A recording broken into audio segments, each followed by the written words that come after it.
so much of is the increase of divorces amongst the younger ages. It's never been this way before.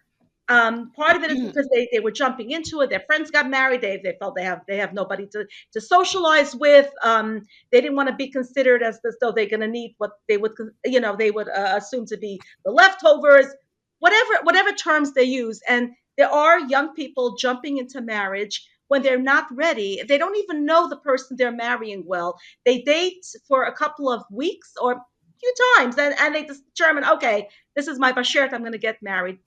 It takes 2 to 3 months, really. It takes at least 2 to 3 months before the mask comes off.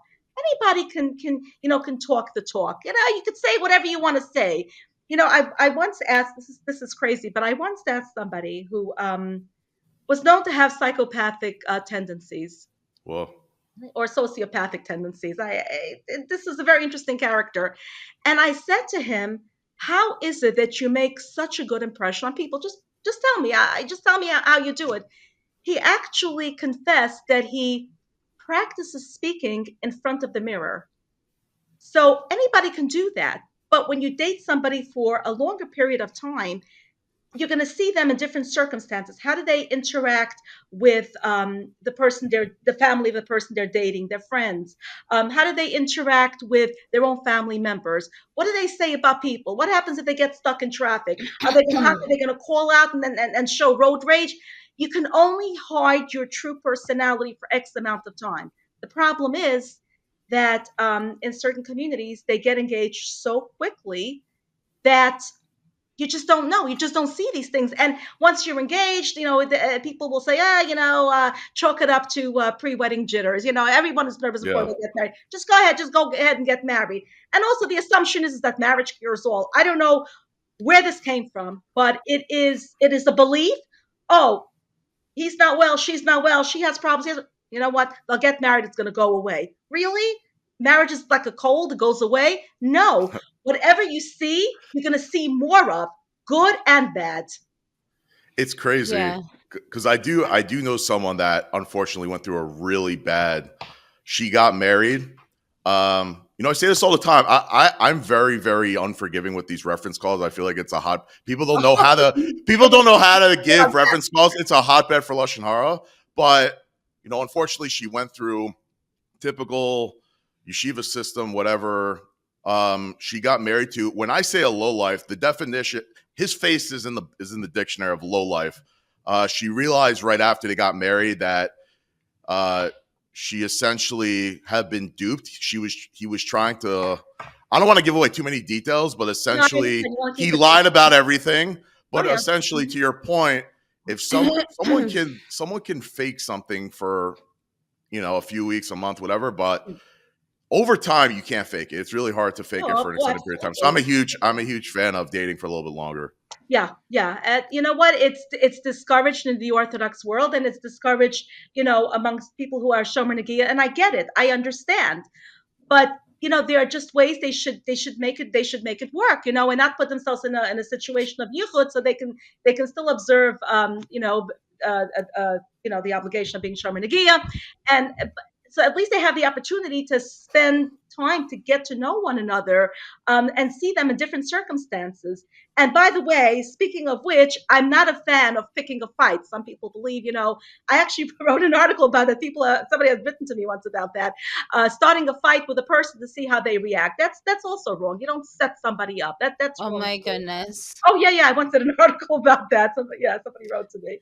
But They tried to like put a like set up a scenario to see like how he would yeah, they react. set up, right, right. I mean, it's very easy to do it. Just all you have to do is really insult somebody or say something about their family member or do something to pick a fight, and it always backfires. You're not going to see anything. You're not going to see what you want to see. You're not going to see the true personality. But what's going to happen is you're going to mess yourself up if you do that. I mean, why would Wow, somebody so you want to marry a person that picks a fight? You're showing that this is who you are, and this is your right. side yet, Counterintuitive. It's pretty stupid. Wow.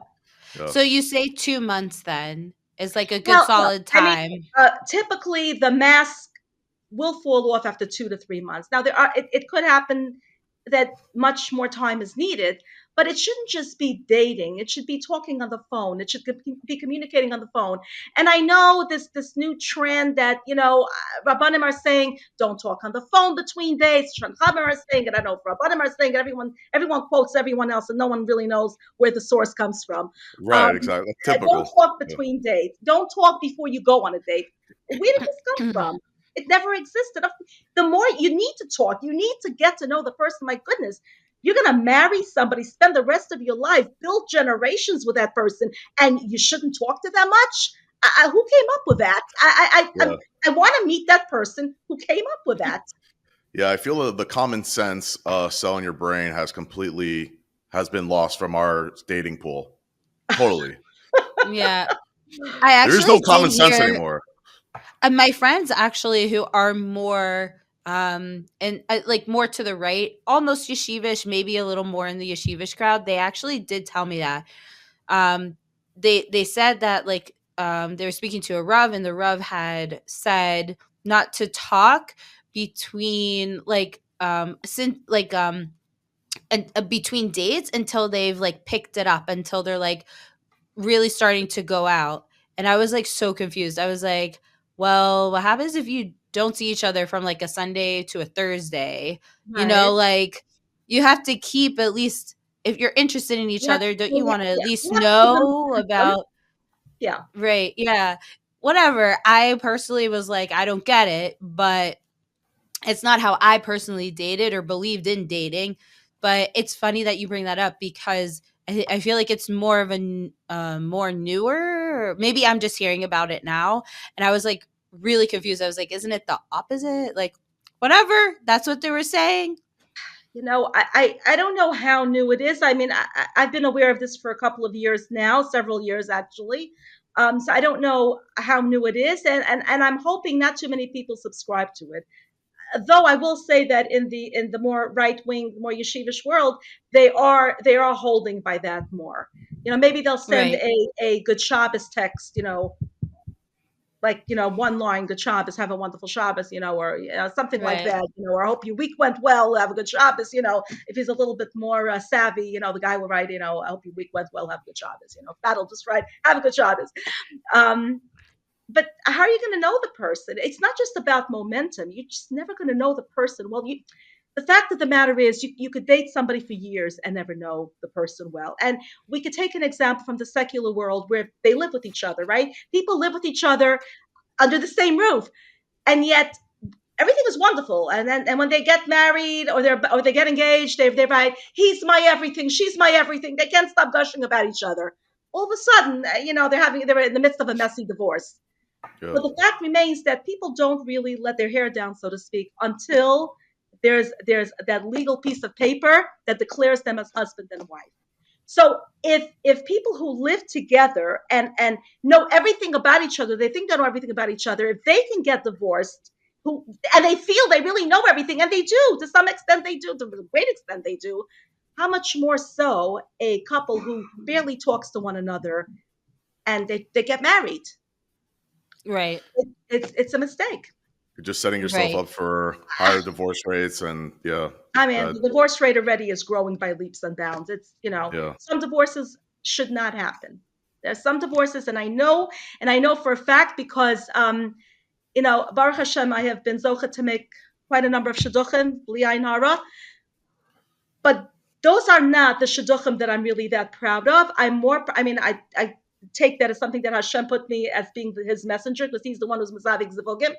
But what I feel very good about and what I feel best about are the marriages where a couple had divorced and I was zocha to put them back together and remarry. But it can only be done Wow. only in some circumstances. Number one, It's the very guy could rare, not but yeah. be, or she could not have remarried anybody else. And oftentimes people do reach out to me. I'm actually in the middle of a case. Somebody reached out to me. And there's nothing that I can do about. It was a woman who divorced her first husband, and in retrospect, she says it was done too quickly, without going for therapy, though that's what he wanted. Anyway, she remarried a guy who was abusive, and she's now very Wonderful. good friends with husband number one, but halachically was told she can't remarry her first husband because she had married somebody else. And he's not a Cohen, but that's just the way it is. I can't find loopholes. I'm not a rabbi. I don't play rabbi. Right. Something that's not in my area, I defer elsewhere. I would never take it upon myself to speak for an authority that I know nothing about, or a topic I know nothing about. Yeah. Right. Wow. Yeah. Okay. So I'm really excited to delve into a lot more topics here. But we wanted to know exactly